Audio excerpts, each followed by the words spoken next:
Bonjour, je m'appelle Émilie, j'ai 24 ans et je fais cette vidéo pour témoigner d'une expérience en rapport avec ma santé. En mai 2016, on m'a diagnostiqué une maladie auto-immune qui est la maladie, la thyroïdite d'Hashimoto. Donc mon système immunitaire attaquait volontairement mes glandes thyroïdiennes situées ici. C'est une maladie qui touche pas mal de femmes. Comme la plupart des maladies auto-immunes, elles prennent racine dans les intestins.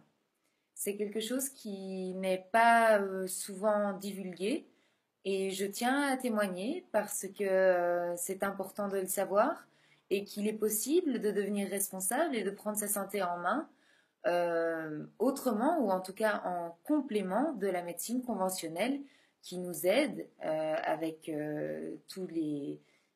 son savoir à diminuer les symptômes et à nous rendre la vie moins pénible. Néanmoins, en plus d'un traitement médicamenteux ou médical conventionnel, il est possible de prendre certaines mesures pour améliorer son état de santé, voire même le régler définitivement. Alors, moi-même, en tant que nutrithérapeute, je me suis penchée sur la question depuis maintenant 3 ans de savoir comment le corps humain fonctionnait et ce qu'il était possible de faire pour l'aider à se débarrasser de ce qui pouvait lui nuire et à ce qu'il puisse se régénérer au cas où certaines fonctions étaient menées à dysfonctionner. Alors, dans mon cas ici précis, j'ai eu la chance entre guillemets, de moi-même vivre un problème de santé, comme quoi personne n'y échappe. Comme je le disais, les maladies auto-immunes ont souvent la même cause, c'est-à-dire une inflammation chronique des intestins.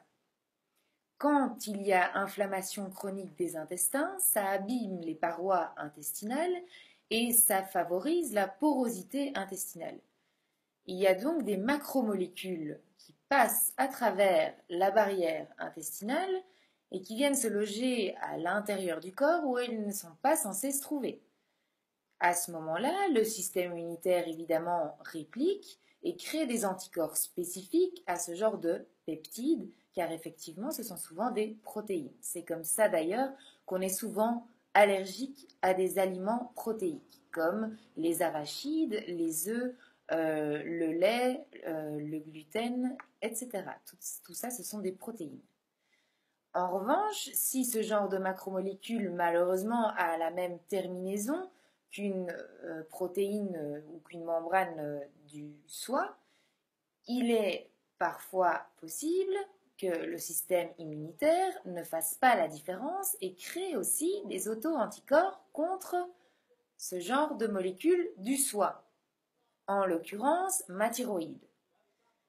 J'ai donc fait une analyse de sang en mai et on a pu constater, non seulement d'après mes symptômes d'irritabilité, de fatigue, de frilosité, de dépression, que ma thyroïde ne fonctionnait pas correctement, mais on a aussi pu déceler une origine auto-immune derrière, c'est-à-dire que mes auto-anticorps étaient particulièrement élevés.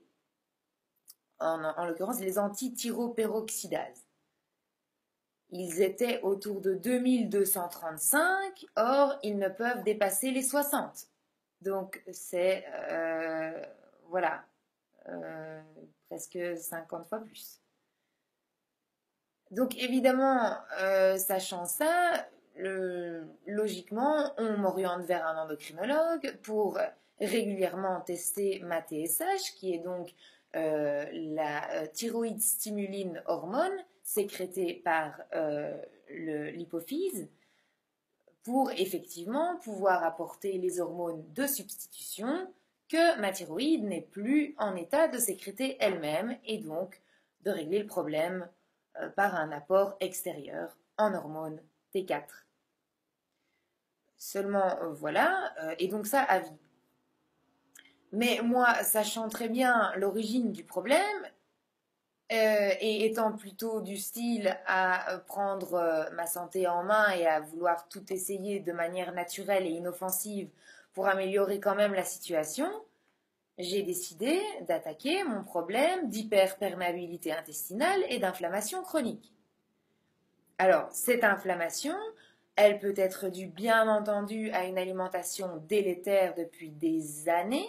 Ça fait des années, comme vous, que je mange des choses pas très catholiques, qui sont remplies de protéines de vache, la caséine en l'occurrence, et également de gluten, qui se trouve partout, mais en tout particulier le pain, les pâtes, les céréales et le lait.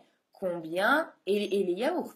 Combien de goûters est-ce que je ne me suis pas enfilé avec ces 5 éléments? En plus de ça, vous rajoutez le stress, avec les études universitaires par exemple, mais aussi le stress émotionnel, les ruptures, etc., etc., les disputes avec les amis, avec la famille.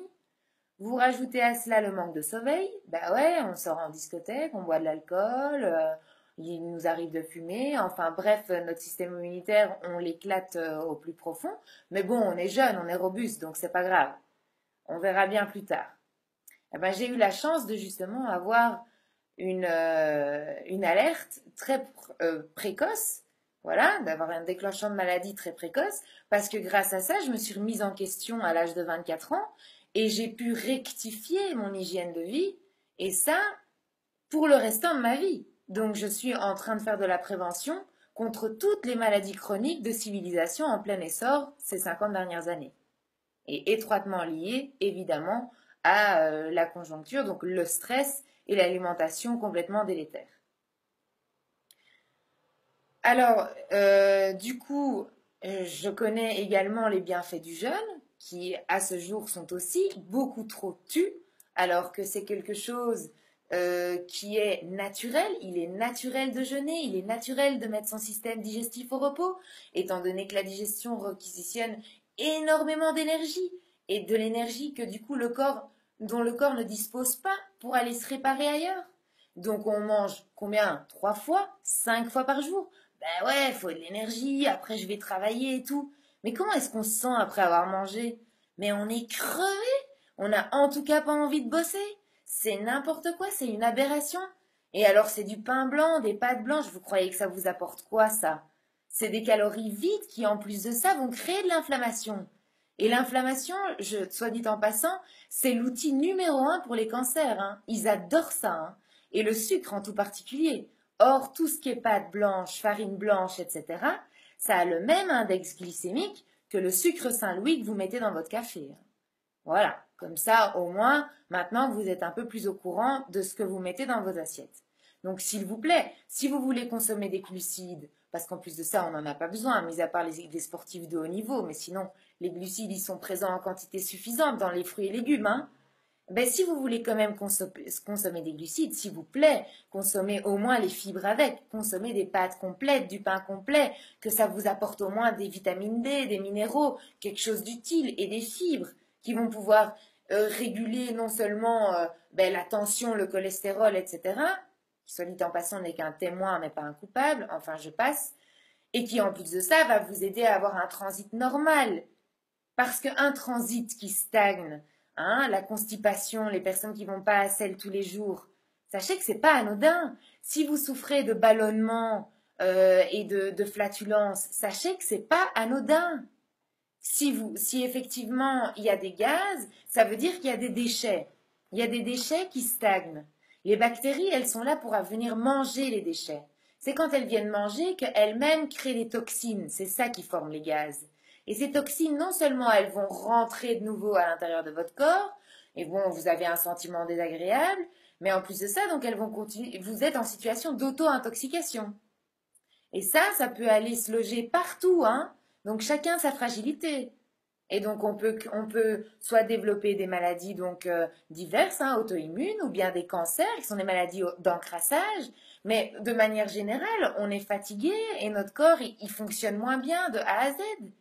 Donc si vous avez des troubles de la mémoire, de la concentration, des troubles du sommeil ou même de l'irritabilité, etc., pensez à votre alimentation. Pensez d'abord à l'état de vos intestins. Si vos intestins ne fonctionnent pas correctement, sachez bien que la mort commence à être dans le côlon. C'est là que tout se passe, hein. C'est même pas notre deuxième cerveau, c'est notre premier cerveau. Il y a d'ailleurs un système nerveux entérique tout autour qui agit, qui interagit directement par le nerf vague avec notre cerveau. On met toujours le cerveau sur un piédestal parce qu'il est ici au niveau de la tête et donc on pense que c'est ici qu'il y a la sécrétion de sérotonine, etc. C'est là que ça se passe, hein. Pourquoi d'ailleurs est-ce que quand on est constipé, on n'a pas envie de parler, on est tout mal. C'est pas seulement un mal-être physique, c'est un mal-être psychologique aussi, parce qu'il y a des neurotransmetteurs qui ne sont plus suffisamment sécrétés ou qui fonctionnent plus correctement. Donc remettez en question votre transit et votre qualité alimentaire si vous avez un quelconque problème de santé, de toute manière. Et comme je vous le disais, on n'est pas censé manger matin, midi, soir. On est censé manger quoi? Une fois par jour. Et effectivement, pas des petites portions. On ne cherche pas à faire des régimes amaigrissants qui sont frustrants. Non, une fois qu'il s'agit de passer à table, c'est la fin de la journée. On est en système nerveux parasympathique, c'est-à-dire on n'est plus dans le besoin de devoir constamment s'adapter à notre environnement, au klaxon, au fait de conduire, de devoir regarder dans les rétros, de devoir s'occuper des petits qui se disputent derrière et en même temps être au téléphone, de devoir répondre à 50 000 mails et à 50 000 clients. Non, on est chez soi, on est tranquille, on est zen et là, c'est le moment de manger.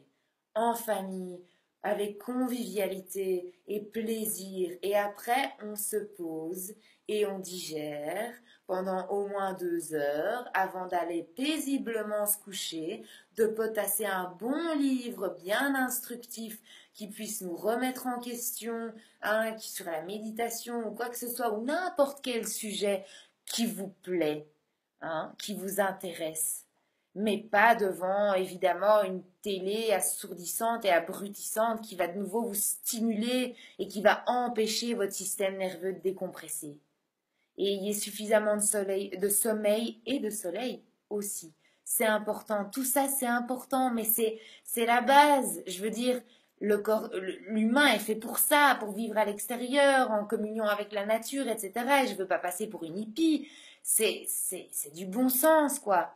Et évidemment qu'on peut faire des exceptions. Et évidemment que je continue à avoir une vie sociale qui est d'ailleurs beaucoup plus riche maintenant qu'elle l'était il y a 6 mois quand justement j'étais en fatigue nerveuse et que je m'excitais pour un rien parce que de toute manière il y a tout qui m'agaçait.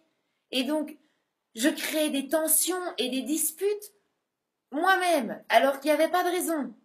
Tout ça parce que j'avais perdu cette faculté d'adaptation, parce que j'étais en épuisement nerveux et que mes glandes surrénales, à force de sécréter du cortisol, eh ben elles s'épuisent. Et pas étonnant du coup que j'ai pas suffisamment d'œstrogènes pour que mon système reproductif fonctionne correctement. Et évidemment que j'ai des aménorrhées pendant 2 ans et que donc j'ai plus mes règles. Et surtout que donc tout ce qui est endocrinien, glandes surrénales, glandes thyroïdes, hypophyse, etc., fonctionne de concert. Il faut arrêter de voir le corps humain comme des fragments qui sont indépendants les uns des autres. Justement, tout est interdépendant et vous le savez très bien. Alors pourquoi j'irai voir un endocrinologue qui est spécialisé en thyroïde, qui va justement mesurer ma TSH pour à chaque fois remettre à niveau, alors que la cause du problème, elle est là. Et elle est dans mon environnement, elle est dans ma globalité. Je ne vivais pas une hygiène de vie saine. Et de toute manière, ici, c'est la thyroïde qui flanche. Et dans 10 ans, ça va être quoi? Ça va être quoi? Je vais avoir un terrain acide, je vais finir par avoir une déminéralisation, je vais avoir de l'arthrose? Ou bien je vais avoir un cancer? Ou bien je vais faire un burn-out? Ou bien je vais faire une autre maladie auto-immune? Hein? Et on va trouver d'autres méthodes chimiques pour pallier à ce genre de soucis. C'est pas grave. Et non, non. Moi, je suis responsable, j'ai 24 ans, il est temps de me remettre en question. Donc, c'est pas seulement mon alimentation que maintenant je vais réformer. Donc pas seulement en termes de timing, c'est-à-dire manger une fois par jour, ou du moins pendant un laps de 8 heures, mais pendant 16 heures ne pas manger, laisser mon système digestif au repos. Mais c'est pas seulement ça, c'est la qualité de ce que je mange aussi. C'est fini le lait de vache qui est fait pour le veau et les protéines qui servent à prendre 400 kilos en un an à ce veau. Ça, c'est fini le gluten qui a été muté par l'homme et qui maintenant est présent 2 fois plus qu'à sa quantité d'origine et qui fait d'énormes dégâts parce que complètement indigeste et qui crée de l'hyperactivité chez des enfants et de la schizophrénie et compagnie. Enlevez un peu le gluten, vous allez voir. Et c'est incroyable hein, le nombre d'études, de recherches scientifiques qui sont parues et même de reportages qui ont été faits. Intéressez-y-vous parce que ça vous concerne directement. C'est pas que les autres, c'est pas que les personnes où on a diagnostiqué une maladie cœliaque ou une maladie de Crohn. Non, c'est vous aussi. Vous n'êtes pas censé, vos gènes n'ont pas pu en 50 ans s'adapter à ce genre de mutation. Donc, manger quelque chose qui est physiologiquement fait pour nous, d'accord? Donc, manger des fruits et légumes, un minimum cuit, hein, cru par exemple. Voilà, pour quelqu'un qui a les intestins irritables, effectivement, on commence par du cuit et on réintroduit progressivement le cru une fois qu'on a justement diminué l'inflammation. Mais ne faites pas n'importe quoi, n'éliminez pas les fibres parce que c'est elles qui vous provoquent des diarrhées. Je veux dire, effectivement, ponctuellement, c'est ça qui aggrave la situation, mais pensez à un traitement de fond, un traitement de terrain. Soyez responsable, remettez-vous en question. Et mangez effectivement des protéines de petits animaux, de bipèdes, hein, le poulet, de poissons maigres, et ce genre de choses-là. Si vous avez besoin de plus de renseignements, voilà, je suis là pour ça. Ça me fait plaisir, moi ça me fait plaisir de pouvoir partager mes connaissances. Et d'ailleurs, même moi, j'en apprends encore tous les jours et je trouve ça vraiment fascinant. Voilà. Après, chacun a son domaine de prédilection, hein. Donc voilà, mais si je peux partager ceci avec vous, ben, je le fais avec grand plaisir. Et aussi, évidemment, ce qui crée de l'inflammation au niveau des intestins, ben, évidemment, c'est le stress. Évidemment, c'est le fait de vouloir toujours être volontariste et faire. Mais tout ça, pourquoi? La vie, finalement, c'est court. Il faut pouvoir en profiter, mais à juste titre. Et donc en bonne santé le plus longtemps possible, et entouré de personnes qu'on aime, et les personnes avec qui on a des tensions, on s'en détache, émotionnellement parlant.